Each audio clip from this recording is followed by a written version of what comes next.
it's been a while since we've actually sat down and filmed a video.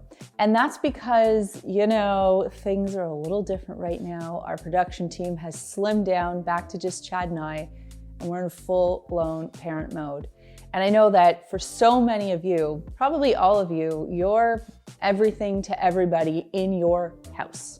So you're working in your house, cooking in your house, cleaning in your house, sleeping in your house, living with other people in your house, parenting in your house, teaching in your house, working in your house. Your house is everything, and you're existing to the best of your ability right now, just like we are. This has been a real adjustment period for us, and while we thought we'd have all this free time to film videos, it has been quite the opposite. We've been very busy doing what we are doing. So in this video, we wanted to do something, I say we, Chad and I, we've been talking about this for a long time now. We wanted to share with you what cleaning during isolation is looking like, because quite frankly, it's really important. It helps keep us sane and organized and feel like a cohesive family and stops a lot of arguments. But at the same time, it does feel like more than a part-time job. So I wanted to share with you kind of what we've gone through and what we're going through and what's working for us, and what I know a lot of you are struggling with, because I've been getting a lot of messages, emails, DMs, and reading a lot of comments. So in this video, I just wanted to address kind of how to deal with cleaning. Not necessarily cleaning for COVID, but just keeping yourself clean and organized during isolation. And just a quick reminder, if you haven't done so already, to subscribe to the Clean My Space channel and give this video a thumbs up if you cannot wait for this to be over. I just want to reiterate, if I haven't made it super clear already, this is what we are doing that works for us in our circumstances. Everybody has their own insane circumstances right now that they're working through. And I'm not saying that this is a one-size-fits-all solution, but I am saying this is what's working for us. We've gleaned a lot of Clean My Space tips that we've shared over the years, and we're applying it. And that's what I want to share with you today. So the first thing is the concept of MIAs, or most important areas. MIAs essentially mean that you pick the areas that are most important to you, that stress you out the most if they're not cleaned, and those are the ones you focus on. Everything else, frankly, can wait until another time. But if your kitchen and your bathroom and your bedroom are important to you and have to look and feel good every day for you to feel sane, that's where you focus your cleaning energy. Areas that are less important, for example, for me, like baseboards, inside closets, vents, cupboard fronts. Oh my gosh, like we've had fingerprints on our cupboard fronts for like 4 weeks now, and I see them every day. And it would take me 15 seconds to take a microfiber cloth and just wipe them down. I'm not doing it. It's just not important to me. I would rather focus my energy and my effort on unloading and loading the dishwasher and just getting the heck out of the kitchen and doing something else. This time is all about maximizing the amount of time that you spend cleaning on the most important things, and then moving on to all the other things that you have to do. Dollar stretching is a big deal right now. We're all looking for ways to save money and not have to go to the grocery store. Clean My Space has always talked about DIY cleaners, and never has a time been more sexy for you to budget clean than right now. And the thing I love about it is that baking soda, vinegar, dish soap, reusable spray bottles, all of that stuff can save you so much money and clean your house beautifully. If you need recipes, I'll link some down below for you. We've got a big old recipe video coming out, I think next week, so stay tuned for that. Now, rubbing alcohol and disinfectants, what I want to talk about is you have to use them where you need them, and you need to conserve them otherwise. This isn't the time to panic about over disinfecting everything. I certainly have my own opinions on that, but the way that we have been keeping our house clean is we disinfect points of contact in areas that we are concerned about there being potential for cross-contamination or picking up the virus. Otherwise, we don't worry about disinfecting, and we clean as usual. The other thing I'll remind you of is there are lots of reusable products out there that you can use many, many times, like microfiber cloths and launder instead of using paper towel. And as a quick note, COVID does come out in the wash. So if you wash in microfiber cloths, you're good to go. I think the kitchen is one of the most nightmarish places to keep clean during this isolation period. Not only are people in there for snacks, but honestly, it feels like we are cooking probably 65 meals a day in there, even though, I mean, it's 3 meals a day, but it's 3 of us eating, and never have I cooked so much in my life, which means the kitchen is getting a lot of exercise. Now, our dishwasher died 2 weeks ago, which was very inconvenient, but it is what it is. That's part of life. And we had to hand wash dishes until last Saturday when our new dishwasher arrived. And my brawny husband managed to install our dishwasher all by himself. Congratulations, Chad. Claps and thumbs up to you. Go ahead, Chad. Stick your thumb in front of the lens. I know you want to do it.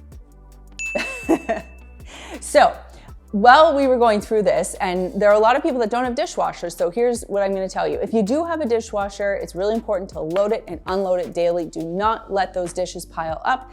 Some of my friends are even running their dishwashers twice a day because they have larger families. Dishwasher is the most important thing. That is the bottleneck of the kitchen.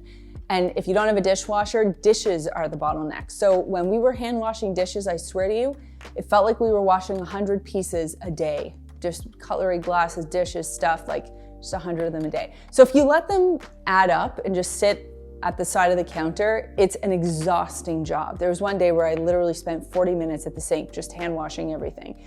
So what we found was most efficient was to hand wash immediately after a meal, all plates, pots, pans, cups, cutlery, and put everything away so that we didn't have to have it piling up.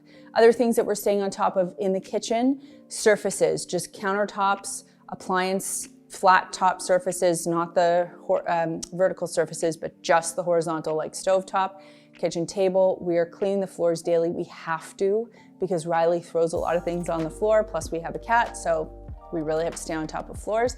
Things I'm not worrying about, cabinet fronts, fingerprints, appliances, I will deal with that when I have time. I do not have time right now. And we are also trying to cook through our perishables in the fridge. That's something I haven't been so good at for a very long time. And because of course, we're trying to be conscious of money and also just we're home, this is the time to use everything up in the fridge. Something I'm not worrying about too much, extra cleaning projects. Initially, when this whole thing happened, we thought, oh great, we'll take on like those extra big spring cleaning tasks or those major organization tasks. And frankly, I don't have it in me emotionally between work and parenting and everything else that I'm doing and just like maintaining the house. I don't have it in me to do projects. I have friends that are being super cleaning, Wonder Women and men right now and getting all kinds of things done. That's just not me. So I'm here to tell you that you have permission not to do big cleaning projects and not to feel bad if you don't do them. Chad's done a couple, good for him. I just personally don't feel like engaging in cleaning projects right now. That's perfectly fine. In terms of laundry, we're trying our best to stay on top of everything. The problem for me is not so much running the loads through as it is folding. So what I found is, and I try to do loads of laundry weekly, like I don't like to let it build up for too long or else it's crazy. As soon as I take it out of the dryer, I've made myself fold it, because when this first started, I had a load of laundry that came out of the dryer and sat beside my bed for, no joke, 2 weeks before I got to folding it. So what I found is wash it and fold it and put it away immediately, and that's how I've been staying on top of it. Communication, sharing work, thanking, complimenting, and giving space and grace has been critical in this house.